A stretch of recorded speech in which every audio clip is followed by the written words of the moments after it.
সমগ্ৰ ৰাজ্যবাসীৰ লগতে গোলাঘাটতো টাই আহোম জনগোষ্ঠীৰ মাংগলিক অনুষ্ঠান মেডাম মেফি অতি জাক-জমকতাৰে উদযাপিত হ'ল গোলাঘাট সমন্বয় ক্ষেত্ৰত।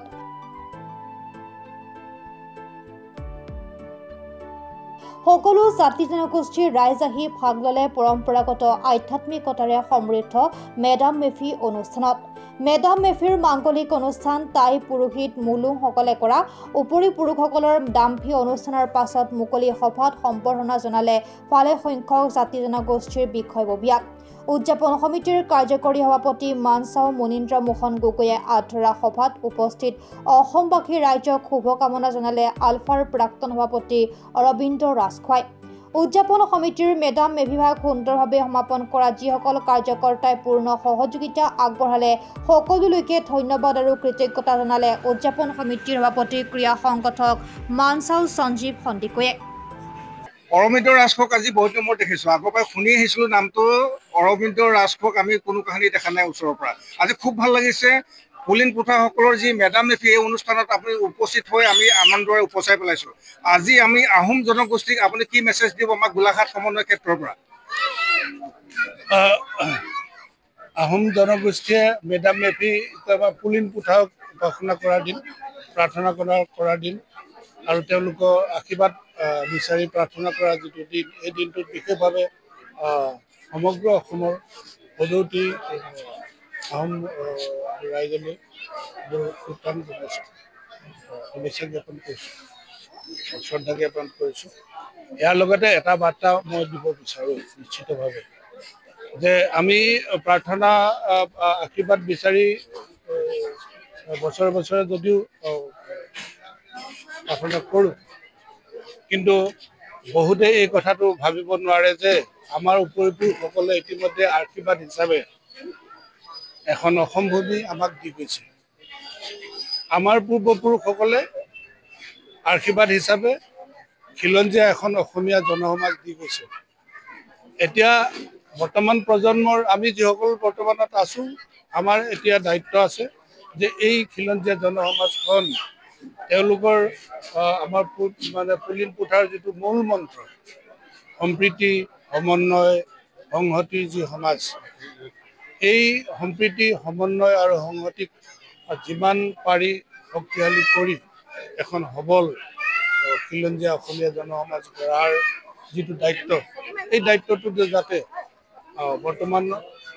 বৰ্তমানৰ পুৰুষসকলে সকলোৱে যাতে কৰে, মই আজিৰ দিনটোত বিশেষভাৱে তেখেতসকললৈ এইটো আহ্বান জনাব বিচাৰিছোঁ। আমি টাই আহোম যুৱ পৰিষদ অসম গোলাঘাট জিলা সমিতিৰ উদ্যোগত গোলাঘাটবাসী ৰাইজৰ সহযোগত আমি আয়োজন কৰিছোঁ কেন্দ্ৰীয়ভাৱে মেডাম মেফি অনুষ্ঠান। আজি আমি শ্ৰদ্ধাৰে সুৰেছোঁ আমি বৃহত্তৰ অসম তথা অসমীয়া জাতিৰ গুৰি ধৰোঁতা চাওলুং চুকাফাৰ পৰা আদি কৰি যিসকল আমাৰ উপৰিপুৰুষ আছিল, যিসকল আমাৰ স্বৰ্গদেউ আছিল, তেখেতক আমি শ্ৰদ্ধাৰে সুৰেছোঁ আৰু তেখেতসকলৰ পৰা আমি আশীৰ্বাদ বিচাৰিছোঁ যে সমগ্ৰ অসমত সকলো জাতি জনগোষ্ঠীয়ে সমন্বয় বাৰ্তাৰ জৰিয়তে যাতে সমগ্ৰ অসমত শান্তি ৰক্ষা আৰু সম্প্ৰীতি সৃষ্টি হয় আৰু সকলো জাতি জনগোষ্ঠীয়ে আমি যাতে সমিল মিলে থাকিব পাৰোঁ। এতিয়া মেডাম মেফি অনুষ্ঠানটো অকল বৃহত্তৰ অসমীয়া জাতিলৈ এটা ৰূপান্তৰ হৈছে। মেডাম মেফি অকল বোলে আহোম জনগোষ্ঠীয়ে আয়োজন কৰে তেনে কথা নহয়, সমগ্ৰ অসমতে সকলো জাতি জনগোষ্ঠীয়ে উলহ মালহেৰে মেডাম মেফি অনুষ্ঠানটি আয়োজন কৰে আৰু আমিও ঠিক গোলাঘাট সমন্বয় ক্ষেত্ৰত সকলো ৰাইজ একত্ৰিত হৈ আমি আজি মেডাম মেফি অনুষ্ঠানটি আমি আয়োজন কৰিছোঁ। আৰু সঁচাকৈ মই খুব আজি আনন্দিত লাভ কৰিছোঁ। আমি পাতিছিলোঁ, আমি যেনেকৈ মানুহবিলাকক নিমন্ত্ৰণ জনাইছিলোঁ, সকলো মানুহে আমাক সকলো ফালৰ পৰা সহায় সহযোগিতা কৰি এই পূজাভাগ সাফল্যমণ্ডিত কৰাত সহায় কৰিলে। আমি এটা ধুনীয়া এটা প্ৰচেছন কৰিছিলোঁ, গোটেইখিনি মানুহ ওলালে, অন্তৰৰ পৰা খুলি ওলাইছে। আচলতে আমি অন্তৰৰ পৰা যিটো ভাল পায় ভাল পাই গতিকে ওলাই আহিছোঁ, গতিকে সঁচাকৈ খুব ভাল লাগিলে আৰু সকলোৰে সহায় সহযোগিতা আমি পাইছোঁ। তাৰ কাৰণে মই গোলাঘাটবাসী সকলো ৰাইজকে মেডাম মেফিৰ তৰফৰ পৰা ধন্যবাদ জ্ঞাপন কৰিছোঁ। মই এই চলতে আপোনাক এটা প্ৰশ্ন সুধিব বিচাৰিছোঁ বা জানিব বিচাৰিছোঁ। আজি দুদিনমানৰ আগতে টাই আহোম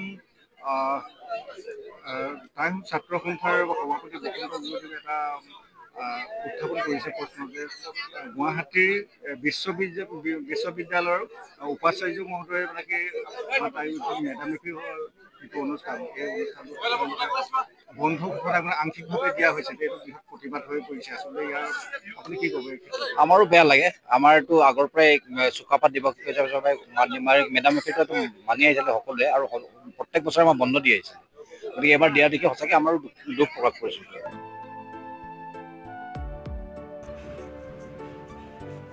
গোলাঘাটৰ পৰা Jayanta Kumar Gogoi report, Pratah time digital. অসমৰ আগশাৰীৰ সংবাদগোষ্ঠী প্ৰভাতী অসমৰ দ্বাৰা পৰিচালিত থলুৱা ভাষা, কৃষ্টি আৰু সত্য বাতৰিৰ আধাৰত প্ৰতিষ্ঠিত খবৰ প্ৰাতঃ টাইমে যোৱা 16 জানুৱাৰী 2025 বৰ্ষত পঞ্চম বছৰত পদাৰ্পণ কৰিলে। পঞ্চম বৰ্ষপূৰ্তিৰ বছৰৰ লগত সংগতি ৰাখি নিউজ চেনেলটোৰ কৰ্তৃপক্ষই অহা 2 ফেব্ৰুৱাৰী 2025 দেওবাৰে গুৱাহাটী উজান বজাৰস্থিত কুমাৰ ভাস্কৰ নাট্য মঞ্চৰ মঞ্চত বিগত বছৰসমূহৰ লেখীয়াকৈ এখনি বঁটা বিতৰণী সভাৰ লগতে এক বাৰিৰহণীয়া সাংস্কৃতিক অনুষ্ঠানৰ আয়োজন কৰিছে। প্ৰাতঃ টাইম কৰ্তৃপক্ষই এইবেলি জীৱনজোৰা সাধনা বঁটা গ্ৰহণৰ বাবে আমন্ত্ৰণ জনাইছে অৰণ্য মানৱ যাদৱ পায়েং ডাঙৰীয়াক। বহুচৰ্চিত লাচিত বৰফুকন, ইছমাইল ছিদ্দিক সমন্বয় বঁটা গ্ৰহণৰ বাবে এইবেলি আমন্ত্ৰণ জনাইছে চিৰসেউজ অভিনেত্ৰী চেতনা দাসক, আৰু বৰলুইত বঁটাৰ গ্ৰহণৰ বাবে আমন্ত্ৰণ জনাইছে লোক সংস্কৃতিৰ গৱেষক ভুবিন ৰাভা ডাঙৰীয়াক। সংবাদগোষ্ঠীটোৱে 2024-25 বৰ্ষত অসমৰ বিভিন্ন প্ৰান্তত নিজৰ কৰ্মৰাজিৰে সমাজৰ হকে কাম কৰা একাধিক সাংবাদিক, সাহিত্যিক, কণ্ঠশিল্পীক নিষ্ঠা সেৱা বঁটাৰে সন্মানিত কৰাৰ সমান্তৰালভাৱে একাধিক ব্যক্তিক বিশেষভাৱে সন্মানিত কৰিব।